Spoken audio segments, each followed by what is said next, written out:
Hi there, I'm the curious Vaporeon, otherwise known as Libby.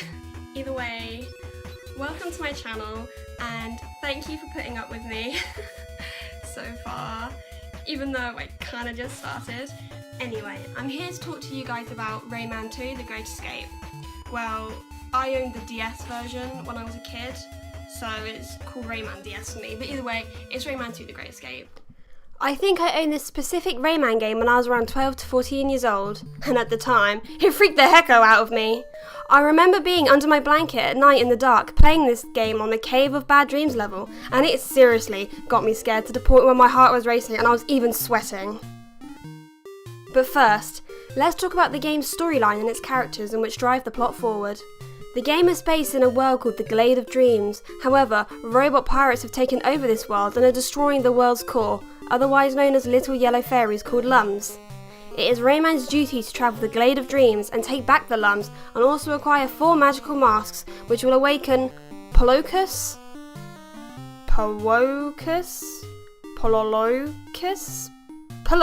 yeah, the world's spirit.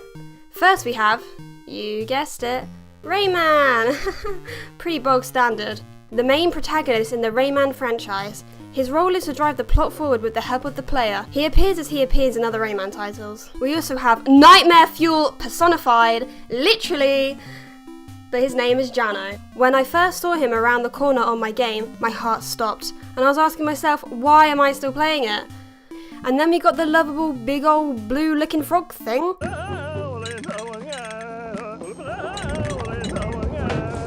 Called Glowbox, Rayman's friend.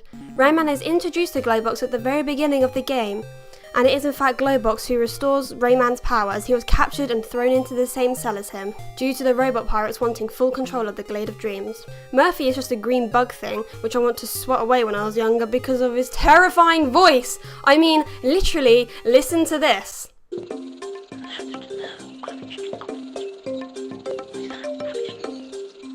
Oh, his voice still makes me a little uneasy, but he is mostly in the game to function as an NPC who helps you throughout tutorials. Lia's first appearance was Rayman 2, The Great Escape, and is a very close friend of Rayman. She's accessible throughout the game on different levels to grant Rayman new power. Yeah, that's pretty much it. And we also finally have the man, the myth, the legend, himself, Admiral Razorbeard. His name is just as terrifying as his looks. He's the head robot pirate, and he even ate a lum at the very beginning of the game, limiting Rayman to only being able to collect 999 lums. The 3D platforming game has tight, responsive mechanics which add to the player's experience of the game. For example, you can throw your power at a swinging lump and have very quick and responsive feedback from the game. Rayman also uses his hair to fly for some reason. I guess they're really thinking outside the box here. But despite that being pretty cool, a shadow underneath Rayman appears when he glides around, allowing the player to fully understand the 3D space and use it to the best of their advantage when they want to land. The game also has a load of different characters too. For example, Sam. Yep, Sam. He is a purple looking water dragon which glides throughout the murky green depths. The game brings different elements of gameplay in. For example, when you meet Sam, he allows you to water ski and you're taken on a skiing adventure throughout the map, having full control of Rayman.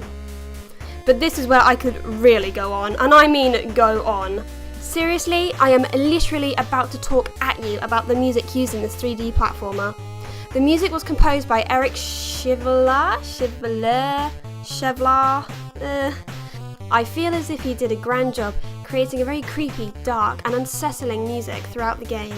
Even the so-called happy levels, such as the starter level, the Woods of Light, may have happy wood-like sounds to represent and reinforce the location and the area of Rayman, but not without having some lonesome tunes in there. Or at least, that's how I feel about the game. The most memorable track within the game to me is in fact the Woods of Light, because I knew from the second I started flying around, hair spinning, lum collecting, that this game wouldn't be your average Mario or Sonic. No way. Instead, it's a game simple enough for children, but with dark undertones. I mean, like, explain this.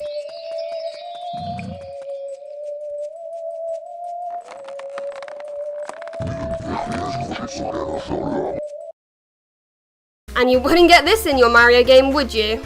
Therefore, because of the pure fear this game forced into me, the driving, dark plots, and the lovable characters and the unique experimental aspects of different gameplay, this game has a very close place to my little black heart. Smiley face. Despite playing this game on the DS only around 6 to 4 years ago, and its first version being released in 1999, I really do hope Ubisoft are still patting themselves on the back to this day.